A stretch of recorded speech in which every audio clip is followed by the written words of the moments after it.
Hey, everybody. Thanks for listening to The Naked Marketers. You can now hear our show, if you haven't heard yet, on Stitcher Smart Radio. Stitcher allows you to listen to your favorite shows directly from your iPhone, your iPad, your Android phone, your Kindle Fire, and more on demand and on the go. It's awesome. You don't have Stitcher, you can download it for free today, right now, at Stitcher.com, or find it in the appropriate app store. Stitcher Smart Radio, the smarter way to listen to radio.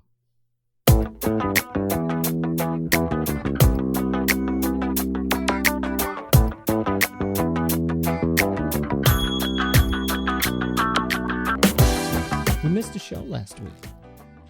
Yeah, we didn't even touch base. I know. You know what happened? It was because of the weird short week. I literally was one day off all week. Oh yeah. And I woke up and I was way off all week. It was Wednesday on Thursday morning, and I honestly just. And by the time Friday came around, when I remembered and I realized it was Friday, I was too embarrassed to call you. I was pretty much in the same boat, actually. Kind of funny, but yeah, no. Thursday just sort of went by, and I realized, that the next day was going to be Friday, and I still had a whole bunch of things I hadn't gotten to, and it was kind of a waste of a week in a lot of ways. But yeah, I know. Okay, so what do you want to talk about? iBooks. This is the iBooks show. Is it? Yeah, should it be? Let's do it. Yeah, I think I'm just really curious to hear. One of the things that you're so good at is something comes out and you not only, sort of do your research and find out how to use it and whether or not it's of use to you, but you have a great ability, I think, to sort of see what can this become, I guess, like what's the future of this? And I'm so curious because I've looked at this program. I actually downloaded it and have done a little reading about it. Played around with it some, and I'm just really curious. I think that a lot of people, the higher level or sort of outside comments that I hear are, will this or won't this destroy major textbook publishers, or will they or won't they adopt it? But it just seems like the early reactions that I'm seeing that are really favorable are individuals who are working on kind of, more of a smaller scale. It's a desktop publishing tool essentially, even though it's sold as purely a textbook tool. But what are your thoughts about it? I mean, how do you think this maybe affects? Is there like a new sort of industry afoot here, or? Is it not that exciting, or what do you think? No, I think it's really exciting. But I think there are so many different pieces to the discussion, and especially in terms of from a marketing perspective, because first, okay, so what is it? iBooks 2 is the new version of the app on the iPad and iPhone that adds a few sort of little features, and on the iPad, one big feature, and that is the ability to read these multimedia heavy, or I should say multimedia friendly digital textbooks that Apple is providing. And it's a sea change in a couple of ways. From a publishing perspective, it really did, as you said, I mean, that they have taken the publishing paradigm and sort of turned it on its ear. And, it used to be that there were many professors and educators and writers collaborating on a textbook, and it all comes together and gets laid out and in major tools, and it's, tools that the end user doesn't have access to, and or too expensive, I should say, too expensive to purchase, and published into the big hardbound book. And the cost of the book is then, I guess, as the word amortized over the course of about a 5-year period. I mean, what they're assuming is these textbooks are going to be in circulation for 5 years. And so the textbooks end up being, $100 to take into the account that the textbooks are going to be, purchased once and then not purchased again from the publisher for about 5 years. I think that's the publisher assumption. And I could be wrong on that. I'm just sort of piecing together the argument. Meaning someone buys it new, yeah. then they resell it for a 5-year period. Right. And that's why publishers end up charging so much for a single individual textbook, because they know that even though there is a resale market for these textbooks, right, on the student side of things. Mm-hmm. So, I could, as a university or high school student, go sell my textbook and get $60 out of it, maybe on the resale market. The publisher doesn't see any more of that, any more of that per book income. So the costs are very high because they're only selling one, edition of textbooks every 5 years. That's how the model typically works. So what did Apple do? Apple said, you know what, the burden of textbooks, is weighing down the educational system for a number of reasons. It is the content is out of date way too quickly, particularly now when students can get verifiable updates to that information on the web, on Wikipedia, on other sources. Textbooks end up looking really stale really fast. How can we fix that? We know the burden of the cost is high. We know the burden of the weight of paper textbooks is high. And it's not about necessarily the fact that kids are whining today about the fact that they have to carry a bunch of textbooks around that are heavy. I mean, you and I had to carry heavy textbooks. But what happens when you have a number of heavy textbooks in an era in which more and more schools are going lockerless, right? Because of security concerns. And this is something I had not thought about. But when more and more schools end up going with locker-free, requiring kids to carry their books around with them in these big backpacks all the time instead of having a drop-off place, they end up not bringing their books at all. And so that is a trend that we're seeing impacting the educational environment. And so these are all sort of these planets that are orbiting in this confluence of atmospheric effects that are putting weight on the educational infrastructure and the textbook infrastructure in our system. And so Apple said, what if we could make create a digital ecosystem for digital distribution of textbooks on our equipment, on the iPad, so that students could access the textbook information quickly and easily. They could have the the infrastructure to or the ability in here to make notes and have do highlighting and to create sort of flashcard sets out of their notes so they can better interact with the material that they are digesting. Make content publishers give content publishers an easier tool to actually develop these books and more quickly take the books from concept to distribution, to sort of grease the skids and get rid of some of the bureaucratic publishing overhead that exists in the system of paper publishing. So that's kind of what happened. And so what they released is this iBooks 2, which I've talked about, and iBooks Author, which is the desktop publishing tool. And iBooks Author really is it's sort of this amalgam of Pages and Keynote, which are the PowerPoint and Word alternatives on the Mac. It is a Mac-only tool, iBooks Author, and it is designed really to create complex textbooks, quickly. That is what it is. And what it is not is an EPUB publishing tool. It is not something that I think the end user writer like Stephen King is going to sit down and write a book in iBooks Author. That is not what it is. And that I think was my sort of number one frustration. I don't know. I feel like I'm getting long-winded. Am I still on track? Yeah, it's this is actually more, I think, well, that was all very interesting information that I hadn't thought through at all. And it's got me thinking about a lot of the different issues that are at play here and kind of what went behind the thinking. But this is where I get really curious, is kind of where you're at right here. I mean, what is this not? What could it be? What might be some even unexpected uses of this? I don't know. Well, and that's the part that still has me sort of puzzling. The cost structure that they have introduced with iBooks Author is fascinating. let's just say you are a textbook author. Like let's assume that you are an expert educator and you have a textbook that you want to write. iBooks Author really is the state of the art for creating digital textbooks. I having gone through the motions of creating a book for educational purposes at the university level in Kindle, designed for the Kindle in the Mobi format, I can tell you that iBooks Author is stunning for this purpose.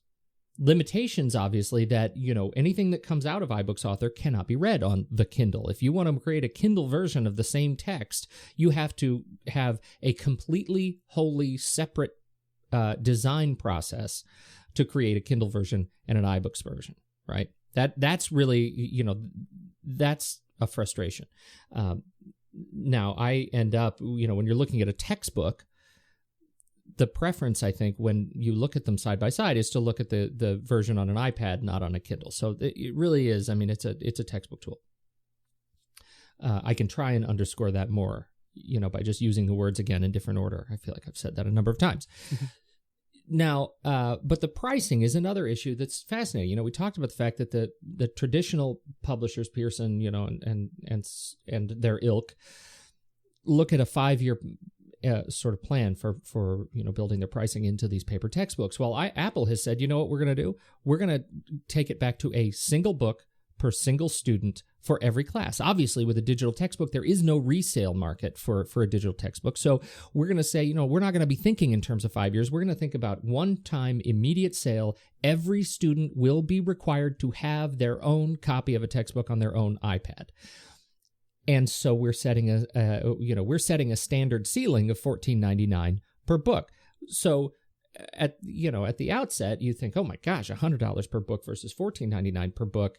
At the high end, you're going to see textbooks for individual purchase that makes a lot more sense for students. They feel like they're not being taken advantage of by these textbook publishers. And at the same time, textbook publishers look at this and say, this works great for us because everybody's buying a textbook. There's no more resale market. So the pricing makes a whole lot of sense for us. This is great. So the ecosystem, I think, that is evolving out of this makes a lot of sense. For an end user like myself, if I have interest in actually publishing, my own textbook, I can now do that. Out of the iBooks Author application, I can write my textbook, I can click the Publish button, and I get 3 options. I can export it to a PDF, which I can post and give away for free on my website. I can export it to, I said 3 options, and I remember only 2 of them. What was the third one? Rick Perry. You said 4 options. I said Rick Perry, really?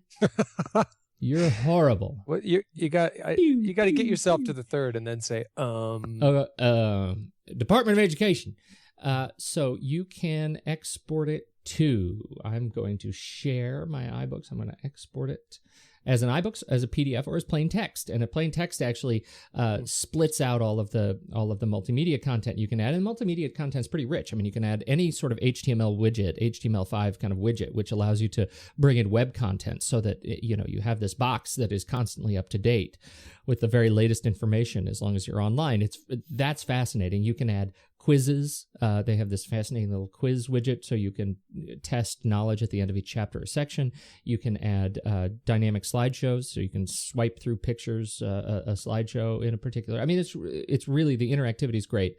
So text, PDF, or iBooks. Now the iBooks format is a variant of EPUB 3, which is just sort of a file standard for electronic publishing books. EPUB is an open standard. What Apple has done is attach some proprietary features to this EPUB 3, making an iBooks standard that only iBooks can use. That's why you can't actually take this iBooks file that you have spit out of iBooks Author and put it on any other EPUB reader, because the EPUB readers that are not iBooks on the iPad won't know what to do with it. Now, what Apple has said is, if you are going to publish your iBook, you can do that all you want, all the livelong day. You can give it away to every student you want for free. If you want to sell it, you can only sell it through the iBook store. And the standard royalty distribution applies. Authors get 70%, and Apple keeps 30% for dealing with the overhead of storing the file and building this great system and giving away, frankly, iBooks Author, the application, for free to build this tool. So that's sort of the state of things with iBooks. Now, as an individual user, I went through and I immediately, built a book. I started, dragging. You just drag whole documents into the page outline, and they automatically come up. They format. You click on a box, add a widget. I mean, it is as seamless a design process as you can imagine. And then you get to this point of dumping out your content, and you realize, you know what, this is not the right tool for the job. If you just want to get something out to share your to share your story, if you have a book that you've written that is not complex, a complex structure, or even that is, but you want available to the widest ebook kind of audience, this might not be the right tool. And that's sort of frustrating because it didn't answer the thing that I want, which is a multi-purpose ebook authoring application that I can write books and then dump out to any platform, Nook, Kindle, iBooks, anything. Well, that is frustrating. I guess I guess at some point it wouldn't be impossible to think that,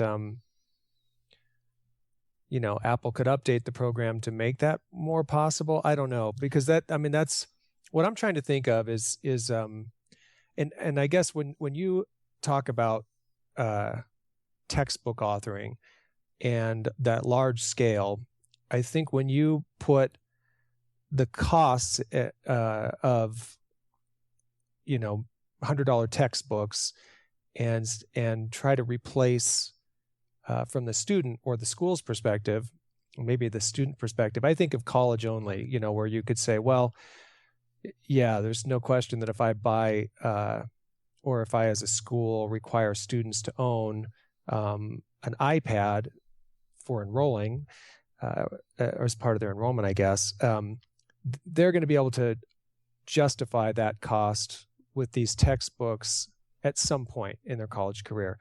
I don't know that.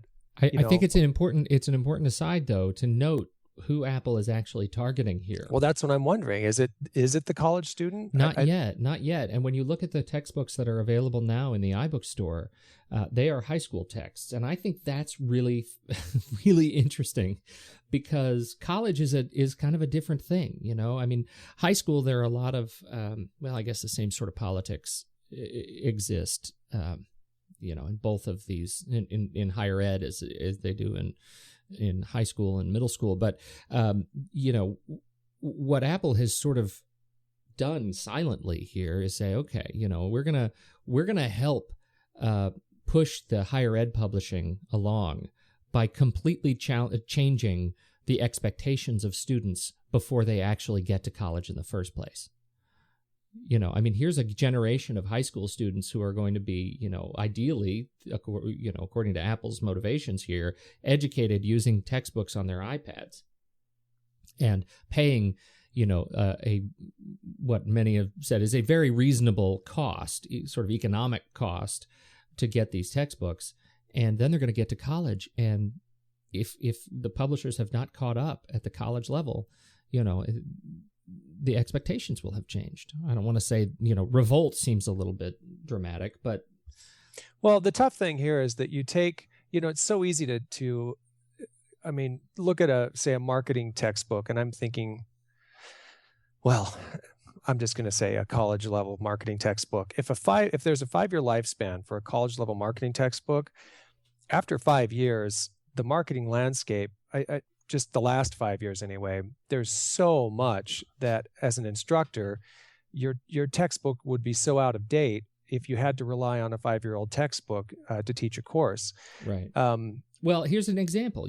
I'm teaching this marketing course. I don't know what you use in the marketing course you teach, but I use it's just a contemporary marketing.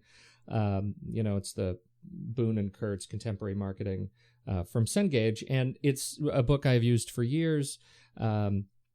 and I just got the new paper edition of it. And right on the cover, it actually has a great big 2013 on it. So, here we are. I got this book in 2011, right? I got the copy of this book in 2011. And here I already know that this paper book is not going to be updated. It's not going to be touched again through 2013. Now, I don't know about you, but my assumption going into this is that, I will not be using many of the case studies that are offered in this university level textbook by the end of 2012, let alone 2013, if they're not already out of date. Well, but here's what I think is the curious trade-off is that if the sale is, or the sales point or whatever is, we've got, you'll have the ability to have access to a text that can be updated constantly, and hopefully would be sort of pre-planned to be that, to be, you sort of buy into, say, a publisher or a version of a text or something that you don't have to worry about it being out of date, but the hardware could be out of date. But think about it, because this model, the way they're using this, the way they're viewing this model and the way it's been implemented is just like the App Store model, right? When you buy an app and a developer goes in and updates that app and fixes bugs and updates, adds new levels to a game or whatever they do, you turn on your App Store and it shows you in the little red badge, it says you have a couple of updates. You can go download them for free now. Go ahead and download them. The exact same model now applies for textbooks. So you open iBooks and you'll see a little badge that says, the publisher has released an update to your book. Go ahead and click here to download it for free now. That changes the game, right? I mean, for students who buy these books once and get an updated version of this book every time it's edited, that's kind of a big deal. So yeah, I guess it's an economy that I don't think about often because I'm not necessarily in school and except occasionally teaching, and then of course students' textbooks are on every student's mind, and that price tag shock. Pretty much every course they take and wonder why even a used copy of a book costs so much that they're only going to use for a short period of time, and they may never look at again, blah, blah, blah. And then at some point, they may be the last of that, 5-year span, and it's not available for resale anywhere, or it's not worth much, or the school discontinues it, or, whatever. But I've been thinking this through, and so I want to go back to your thoughts about, you put something together and then thought, oh man, there's not a mass market for this, so why would I bother? But I do wonder, I mean, if, you look at this free program, you look at the platform, and I've just sort of thought through, would this be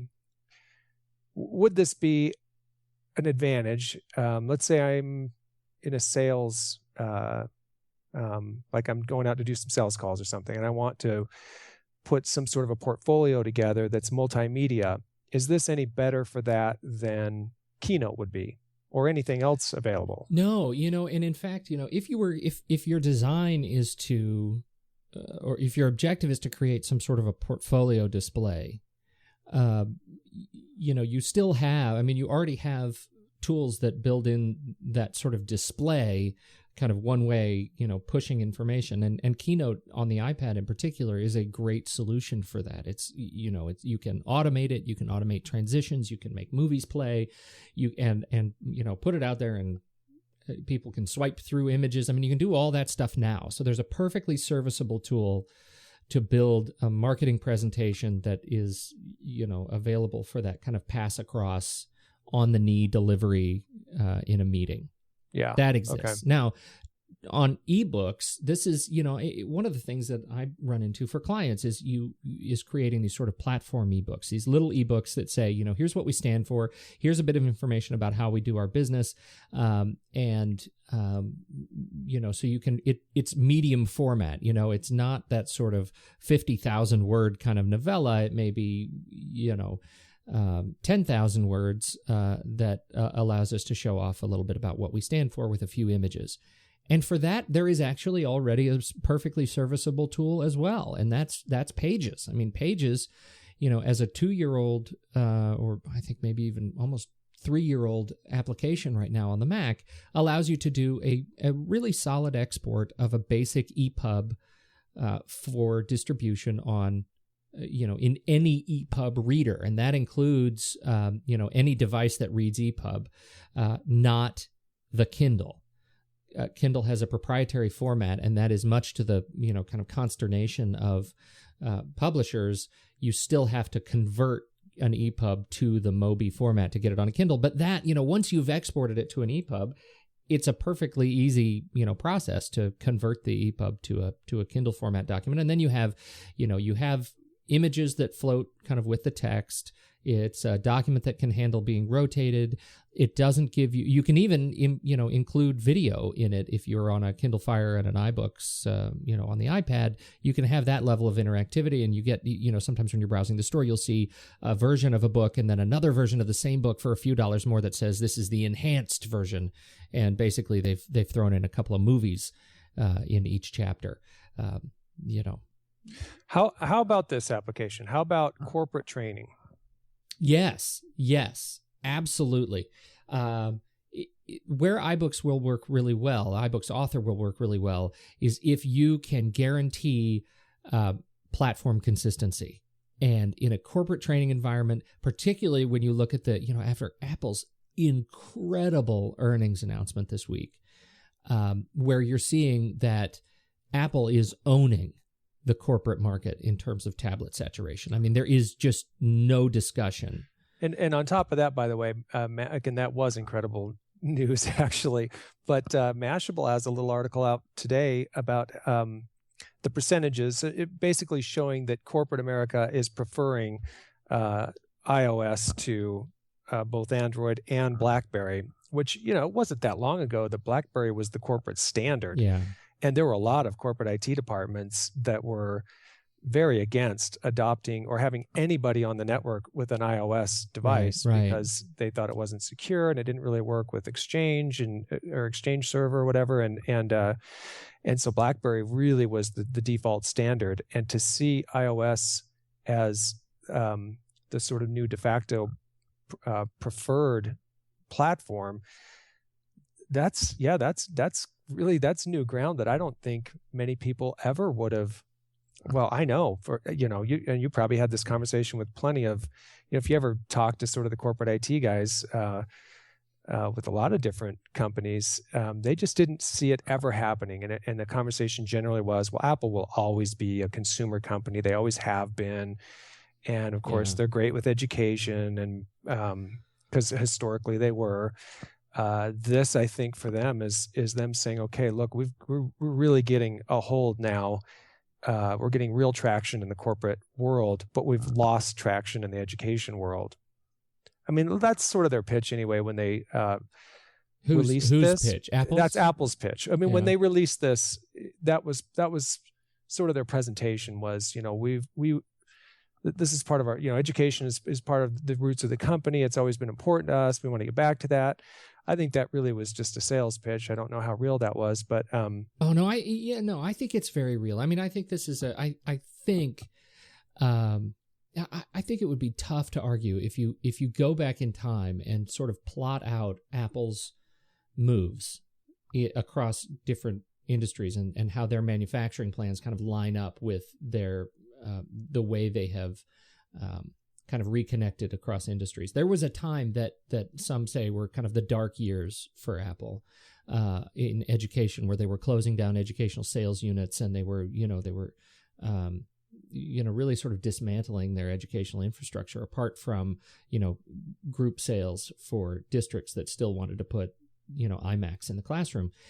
But what you see in this sort of resurgence is that, and could make a case for, is that Apple is even as the largest, now we can say the largest computer manufacturer in the world, having just overtaken HP, that all of those moves really fit into this broader fabric of strategy, where you're seeing the halo effect, and I think we can't. we talk about the halo effect in corporate IT, where executives get their first iPhone and realize, my God, this is a great experience. I want this great experience elsewhere. I'm going to go buy an iMac. We're also seeing that in education, where you're seeing, teachers, educators come in with iPads and saying, I'll bet we could do a lot with the kids. We should really start reevaluating Apple. And that is, it's an interesting how that halo effect works, because in the way that you're describing it, because I think, just to sort of rephrase on the corporate level, and I certainly felt this way for a long time, and know a lot of others who did as well, that, okay, when I go to work, I'm on a Windows machine and there's nothing fun about it. It's very utilitarian. But when I go home, I've got my Mac, and that's just fun, and I like it. And that was the way I think the world was for a lot of Mac owners for quite some time. And over time, it was, you find an opportunity to say, wow, you know what, that thing that we want to do that you're talking about, you're talking to your boss or coworkers or whatever, that's a great experience on the Mac. If we could just get one Mac machine in here, and oftentimes that maybe was a graphic design problem or whatever. But, and then the same thing with education. I mean, if you have a majority of your students owning iPhones and iPads and saying, man, this thing is awesome, or teachers, or the principal or whatever of a school district, or within a school district, that's another way. And I actually hadn't thought that through. I mean, the logical way you're talking about the halo effect working is moving into, from personal users into the institutions that they spend time in or belong to. It's interesting. When you think about what a lot of these tools on iOS do, I think you cannot understate. It's a perfect framework when you look at iMovie. We think of iMovie as a very easy to use desktop video editor for the Mac. And then you open iMovie on the iPhone and you realize that you can create video on the iPhone, edit it, add titles, and upload it to YouTube without ever touching your desktop. Now, I do this all the time when I'm teaching. I do, weekly video updates for my classes, and they go out to YouTube as kind of private videos, and that I then post in my online course rooms, and can see the way that changes the dynamic in the classroom. Right? I mean, it's enormous, the impact that these videos have on students who in an online sort of distance education circumstance often feel that sort of, there's a separation, there's a void between the instructor and the class. It feels so automated when all you're doing is seeing people in forums and chat rooms, but that video adds another dimension. Apple has done for the consumer, what Apple has done for the consumer in making these tools as easy as they have, is really opened the door for seeing, for creating momentum in the educational context that we have never had, for building this level of interactivity and allowing students to engage in content more quickly and more effectively than ever before. I've got, I'm seeing teachers in special ed. My wife is a speech pathologist and works a lot in this area. And teachers in special ed have their iPhones, and they're doing video recordings of their students in therapy and showing them over time how they progress. And they're doing it all on their iPads, and they're not even, it's not even touching the net. It's just the ability for these students to go back after a semester and watch the video of their own progress. Teachers for years have not been able to do this because you'd have to check out a camera, there's a lot of rigmarole, you have to learn how to do it, you have to manage tapes, and now they're doing it so quickly and easily. It's changing the dynamic in the special ed classroom, and I think we're seeing, that's just one blip on how these tools are actually affecting education. So it's a big deal. So, if I think about, how apps and the App Store in general, iPhone apps and then Android apps, how that created a whole new industry essentially, and allowed people, both big time publishers and developers, but also, a college student or a couple of guys in their garage, to get in on that economy. does iBook Author allow individuals or small companies to compete with larger publishing companies for either the existing market or the creation of new markets? I think so. I think it's, I don't think we know kind of how it's going to play out. If you look at the textbook side of the iBook store right now, there's still the same textbooks this week as there were last week when it was announced. And so, obviously they had these partnerships with, and this looks like Pearson and McGraw-Hill for a couple of key high school textbooks: algebra, biology, chemistry, geometry. They go across the kind of spectrum. And so we haven't seen yet the flood of iBooks created textbooks that I think will come. But if you look at what it takes to actually become a publisher, I went through this process to see how it works. And you go in, you sign up for iTunes Connect with your Apple ID. iTunes Connect is their publishing platform service that allows you to publish a book or an app or music, whatever. It's how you manage your sales relationship with Apple. And, it took me about a half hour to go through the process of applying. There were no particular roadblocks that I couldn't, get over. I could find my, employer identification number, federal tax ID number, all that stuff you put in there, and you click submit. And a day later, I get a nice email from the iTunes Connect program saying you've been accepted. There were no questions, even though I have no products in the queue to offer. I am now a publisher.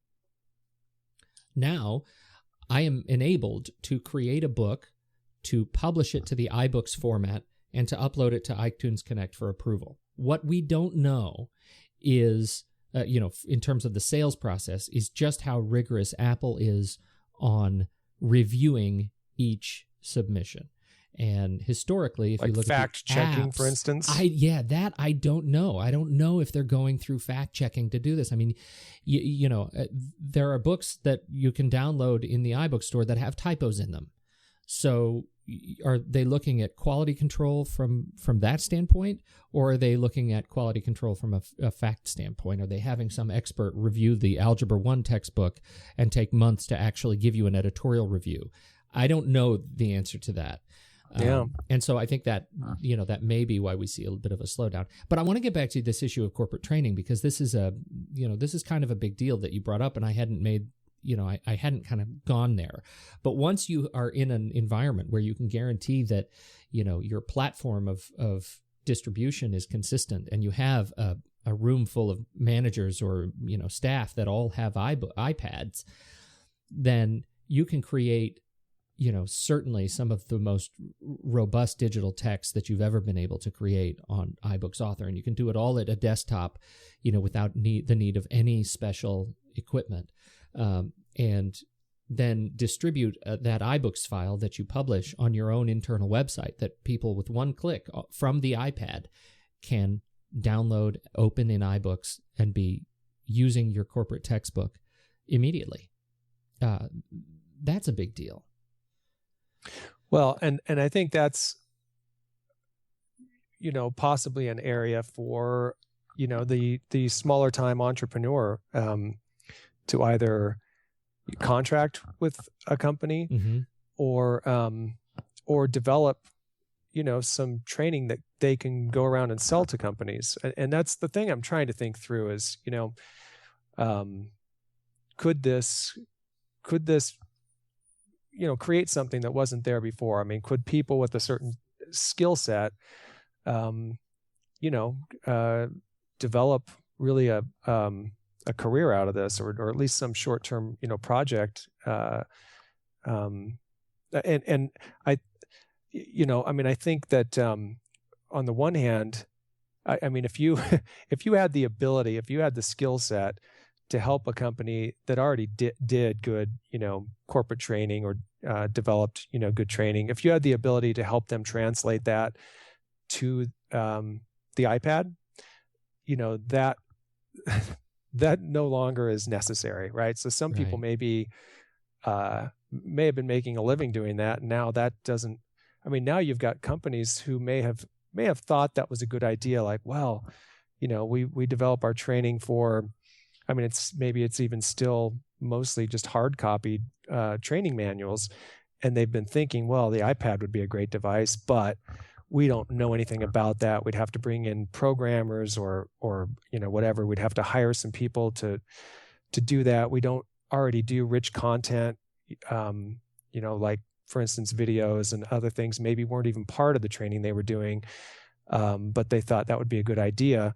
But they just didn't have anybody with that skill set and didn't want to go there. Well, now those companies have a really, there's no technical reason not to explore that if it makes sense for the environment that they're going to be using the training in, i.e. everyone's going to have an iPad.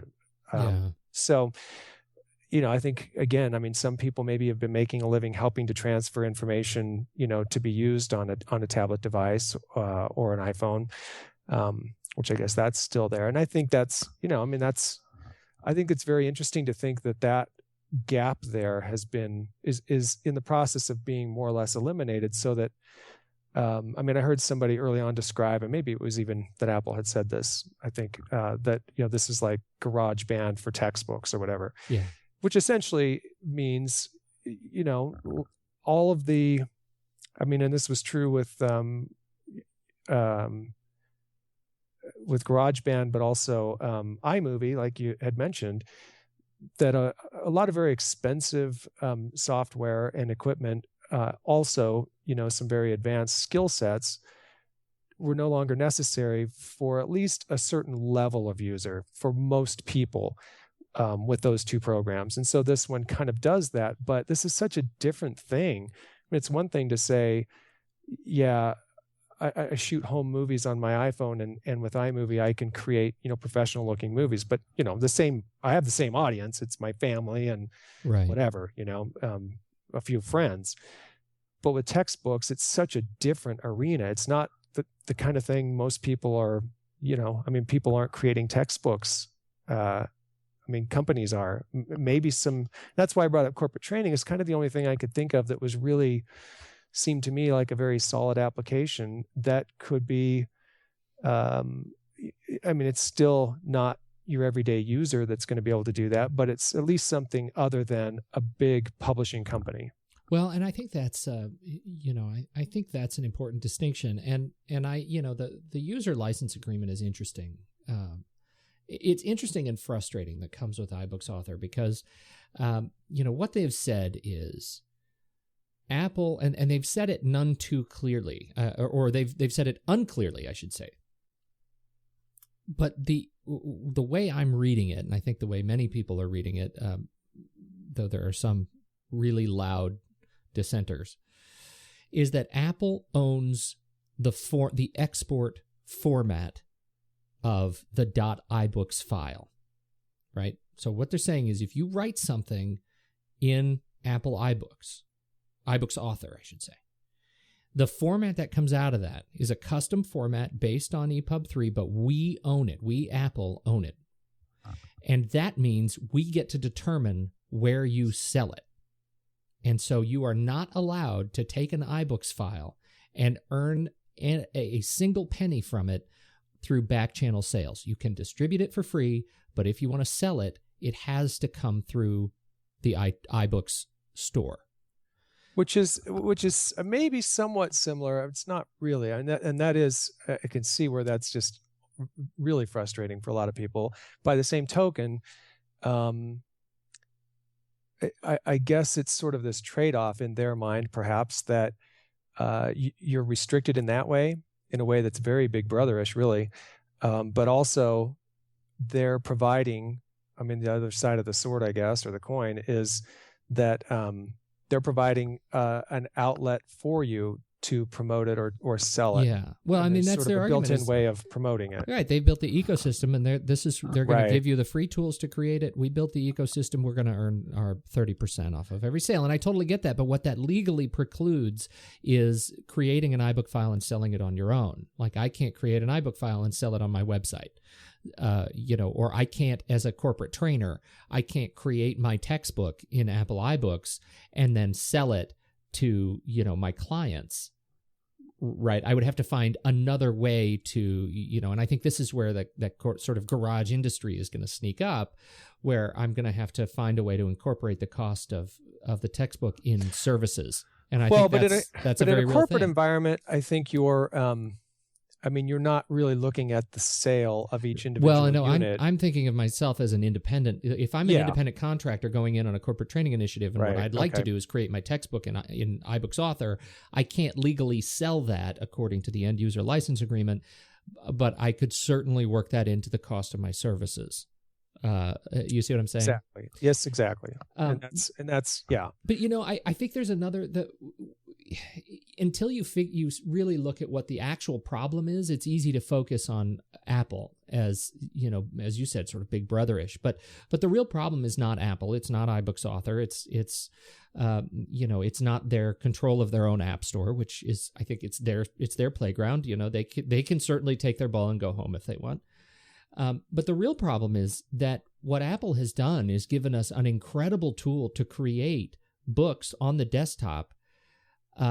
And what we want is an incredible tool to create books on the desktop that allows us to do it for all these other places. And Amazon is notably missing in this environment. I mean, the tools there's a command line tool that you have to run from terminal to process your ebook and prepare it for sale in the Amazon store. A command line tool. You have to code the Amazon format. You have to know code to create an ebook in Amazon. It's all built around CSS3, particularly the new format, the KF8, Kindle Format 8. It's all, you can include rich media all the livelong day, but you have to know how to hand code it. So there is an immediate barrier to entry, and I think what many people are screaming for, and we're really hoping Apple would deliver, is a desktop publishing tool. And what they actually delivered was an iBooks authoring tool. Does that make sense? Yeah. And I guess the gamble is because I think there are people who are very happy with this, and there are others who are very frustrated with this, and a lot of other people who don't care or don't see where it matters to them yet, right? But the gamble is, I suppose, is this enough? Because they're obviously wanting to, like you said, make their money off the 30% off the sales as they build an ecosystem. And the other part of it is they want to sell more products. So just, as the AAC format was unique to iPods. And if you owned an iPod and you downloaded music from iTunes, you could only play it on an iPod.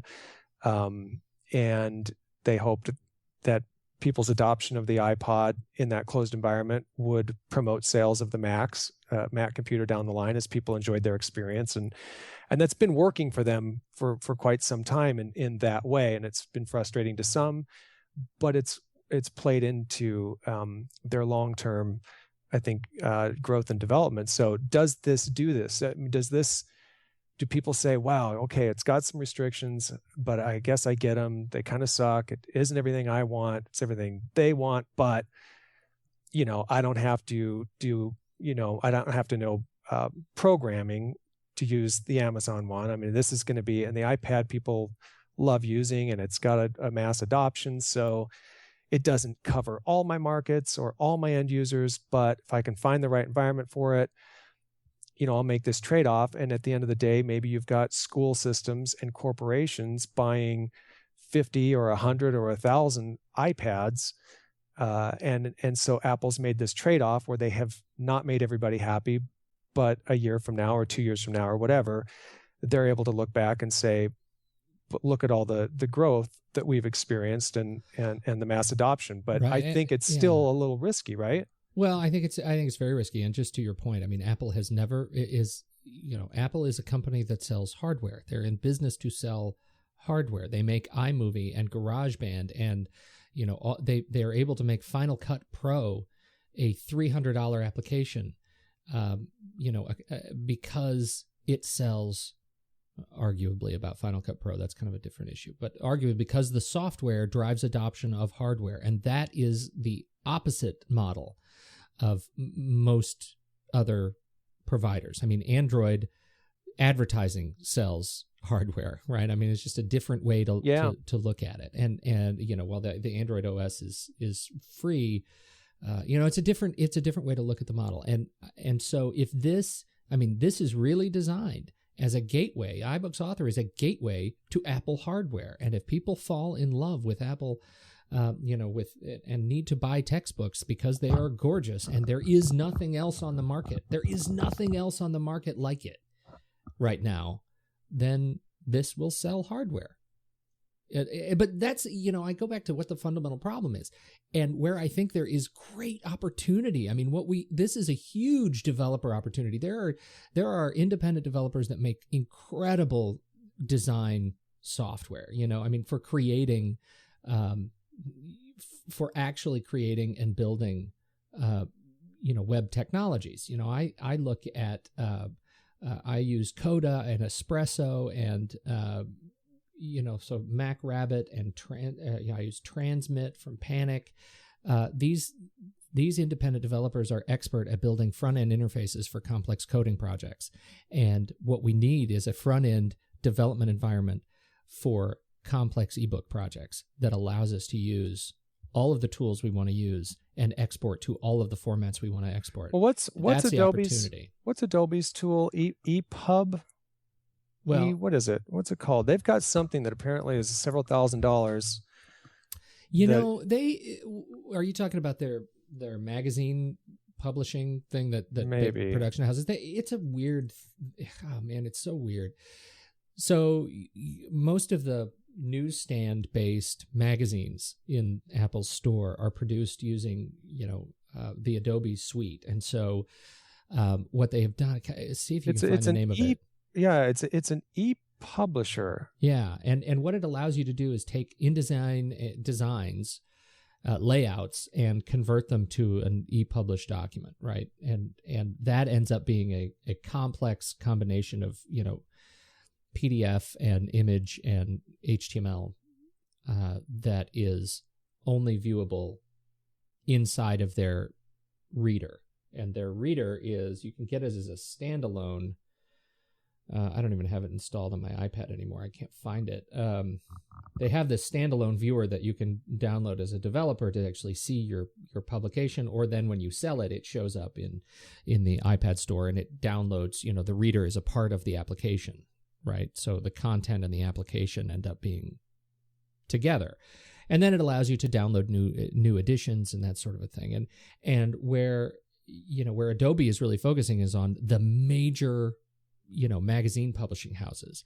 And you can tell when you look at their pricing, because their pricing, right. It's like you can't even get in to purchase this tool unless you are forecasting selling 25,000 or more copies, right? It's like EPUB Editions or something. Adobe Editions, I think is maybe. Is that what it is? I'm looking and I can't find it.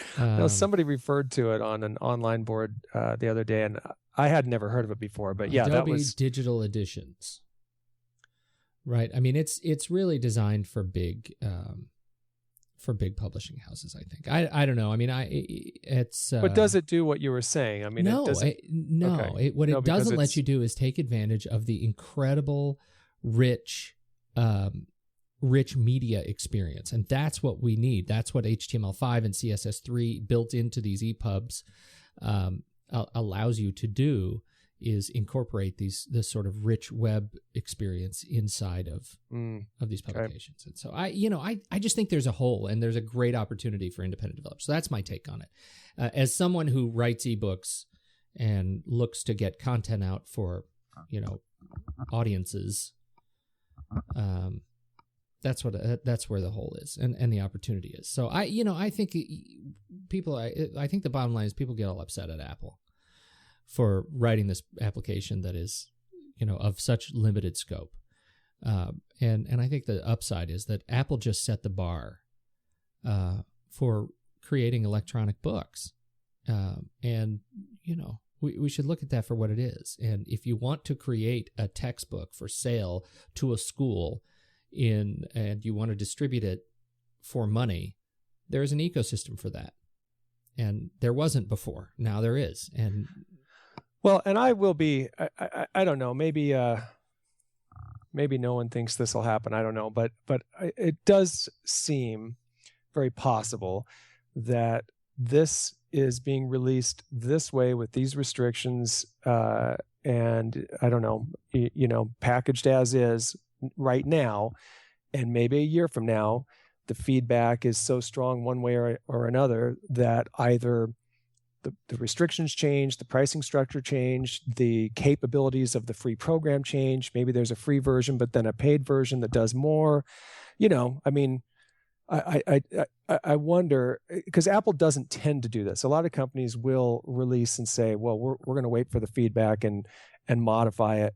We're going to release this version, and this is a beta version, and then we're just going to sort of, evolve it. I think Apple tends to say, no, you didn't even know you needed this. We figured out that you did. We've thought this through 100 different ways. This is it. We've already determined what it will and won't do a year from now or 2 years from now. That tends to be their attitude upon release. But even the iPhone, Steve Jobs initially was not convinced that the App Store or that third-party apps were even, something that made sense for the product. But of course, that was an important change of mind. So I wonder. Well, I think that's a good thing to wonder about. Because what Apple has proven is if they really believe there's a market, they will pursue it. And I think I've said this before. I mean, where Apple really excels is entering markets where there is already an established power vacuum, right? Or a power structure, right? A locus of energy. And right now that's in, publishers have a lot of power and Amazon has a lot of power. And so Apple is sort of the underdog in this market. Their iBook store is not blowing the barn doors off. I mean, it's just particularly compared to the Kindle. And these textbooks are such showstoppers when you actually end up looking through them and swiping through them. If you look at them as a kid sitting in algebra class, and not as an old pundit, with the smoking jacket on, you see real opportunity and you see a real way to look at this. And I think if Apple goes into this and is successful with these, with these textbooks, and they also see a market for establishing the tool for editing books, not just the GarageBand, but the Final Cut Well, and that's honestly something that's a little curious to me, because I would think it just sort of, you've opened up apparently an iBook textbook and you think it's, a great experience. I guess if I thought Apple's only goal here was to sell big mass quantities of iPads, partnering with big publishers who've created, textbooks at this sort of top level that you originally, kind of started talking about, these sort of 5-year existing sort of books being transformed into digital books. And, I guess I would have thought if that's what I thought Apple's singular goal was, I would have thought they would release iBook Author and what is this, iBook 2 or whatever, with having already worked with an existing publisher who created some really fantastic textbooks that people could get their hands on. Well, they did. They did. I mean, there are 15 textbooks in there from Harcourt and, McGraw-Hill and Pearson. That didn't exist before. That did not exist before. Well, that I didn't get. I thought the textbooks already were there, and this was just a new tool for other people to access. It is both of those things, but they had to have, textbooks in there to, showcase what this stuff could actually do. Oh, I thought those did exist before. Never mind. No, they're brand new. And so you can go ahead and buy them for $14.99 and actually see them. And they released the first 2 chapters of Life on Earth, sort of an ecology textbook that, and actually see what it's like. Those are free, the first 2 chapters, and the remaining chapters as they are created will be available at according to Apple, a modest fee per chapter. So, it's sort of an interesting. Do you think that this speaks to both? And let's go back to kind of what I perceive as a Steve Jobs ideal, which is both making money, but also being part of the creation of content. and facilitating content creation as sort of a contribution to the world. Do you think it does both of those things? Yeah, I do. I think Apple, they make a big point about saying that Apple exists at the cross section of technology and liberal arts, and I think they mean that. I think they really have worked hard to cultivate an image of being an education company, not just traditional education, but educating the world on what you can do to tell your story. And that right there just makes me, I'm just very stuck on this notion that that there has to be more use and application for individuals and small groups, instead of just, for what we just described there, that, crossroads of liberal arts and technology and something that can facilitate content creation. It can't just be for large publishing companies. So they've already partnered with 15, and now there's some great textbooks that are going to have application, for schools and universities and whatever. But there just has to be, more opportunity than I'm able to sort of process right now for individuals and smaller groups, or for uses for this that maybe we just don't see coming in the next 6 to 12 months. Well, I hope so. I hope you're right.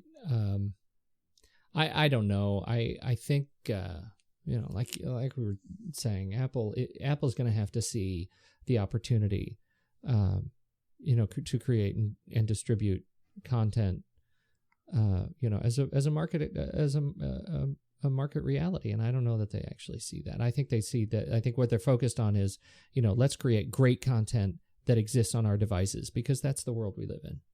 Well, and I guess as the parallel that I hope is coming, with apps were created and then third-party apps allowed initially just to sell more iPhones, and they did. But then the App Store, of course, became, a major revenue source.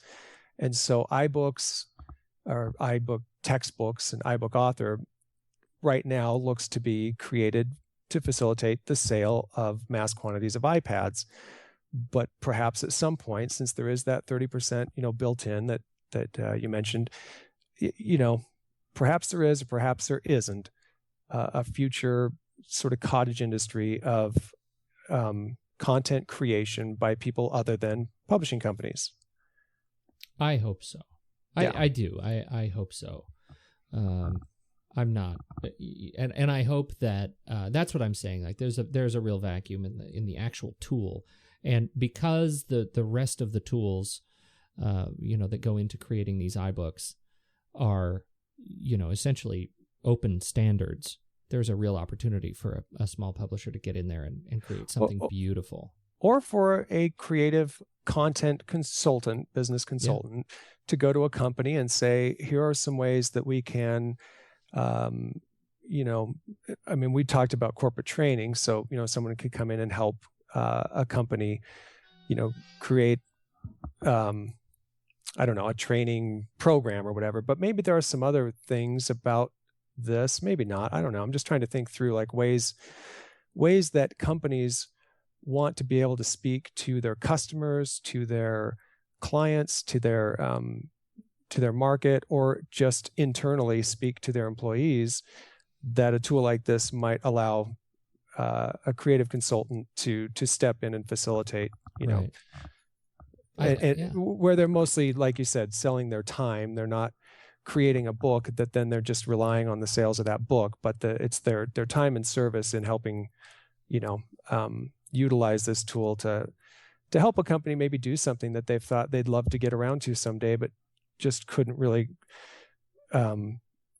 bridge the gap between the technology needs and know-how and the content that they've already got, or already have some concept of how they want to communicate. Yeah. No, I think you're exactly right. I think that's where the real opportunity lies. And I think we just need to see some content. So you're going to need to write that book. Yeah. And then get it out the door. Or create that company. Yeah. This is good. I think there's a huge opportunity, and I think it's a great ecosystem, and I'm excited to get some content into it. If you play high and wide with the end user license agreement, I mean, you can always export to PDF and have a nice graphically rich PDF document that you can distribute, and you can always distribute the iBook for free. It's a great tool for visualizing the way you want your content to. So hold on. Now, is that possible? I could create a textbook and decide to sell it, and Apple takes 30%, or I could create a textbook and decide it's free, and Apple gets nothing. Right. Okay. Yep. Got it. Well, and you don't have to. If you decide not to make any money on it, you can distribute it off your website, and people can download it from you for free in PDF, in iBook format, whatever, as long as you don't sell it. In PDF, you actually have to end up cropping it because they put this dumb iBooks author logo on the bottom of it, and I've searched through the project files for the application. I can't find that actual logo to hide it, but if you crop, and maybe this is let me see here. I can actually tell you this is the secret resource. The crop factor R. If you crop the top and bottom at 1.053 inches and the left and right at 1.425 inches on the resultant PDF, you get a beautiful full screen, no stupid Apple border document with no Apple logo on it at all. You didn't hear that from me. No, but I'm once again just amazed you're that far ahead of the rest of us in understanding how to use this brand new application. Well, it's a fun application, and I don't know. Maybe I'll put my test book out there. It's I put the first chapter of my zombie novel that is as yet unpublished. Well, that's interesting because, my idea, and the reason I'm asking all these questions is I actually have a sex education textbook in mind. I'll bet you do. So I'll bet you do. I don't know. Oh, I can't wait. Yeah, for me now, this is just like, wait a minute, that book I've always wanted to write. Kid in a candy store. Kid in a candy store. I can do this now. All right. Call off the dogs. This is good. Well, it's good. No elaboration there. No, please don't. So yeah, I mean, a pretty Apple dominant conversation we've had here. We touched on their revenues. That's pretty amazing.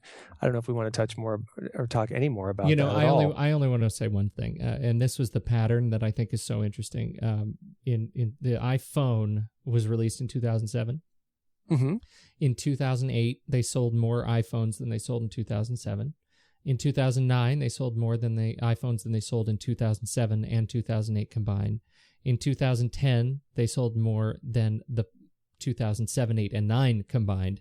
And in 2011, they sold more iPhones than 2007, 8, 9, and 10 combined. They say buoyed on the launch of the iPhone 4S. It seems pretty obvious to me. I mean, but they sold almost 100 million iPhones in 2011, and that's a pretty stunning number.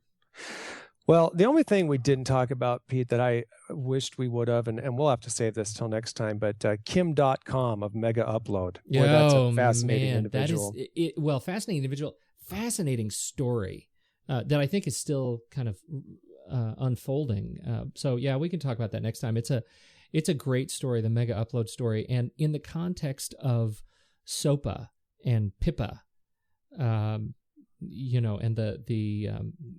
what happened last week as a result of the internet protest. We didn't say anything about the web going dark for a day and so much impact. We didn't talk about. There's a lot we didn't talk about, but in terms of I think we hit the right thing. This iBooks author thing is it is the gateway drug for this evolving EPUB format, and again, like GarageBand did, allowing end users and garage artists to create really studio quality music. What iBooks author portends is independent authors who are able to take that next step away from the mass market publishing industry and still get their word out to a lot of people. And I think that's a big change. And that's absolutely content publication distribution is absolutely where we need to be. Talking. So the other thing, but did you see, this is just because it's an Apple show, did you see the launch of the updated JCPenney brand ads? No. You should look at this. The connection here is the former Apple retail chief director, right? Ron Chief. Johnson. He, he took over as the CEO of JCPenney. And the first ad, double page spread in the New York Times came out, and it was, the tagline was, we don't want to be the biggest retail store. We want to be your favorite retail store. And, many are hailing this as Ron Johnson's think different moment. That this is a chance for him to take the helm and do something really spectacular for a 110-year-old company that is as stodgy as they come, and so it's interesting to see what he is rolling out. I think we should have that on the list for next week. Okay, write it down. I'm going to write this down. So Ron Johnson is on the list. Johnson and Dane's sex ed book. Checking in on the sex ed book. And so we've got some things to talk about next week. Wow, and they've got this new logo. It's interesting. Okay, well, good. Yeah. Good talking to you, man. See ya. Bye.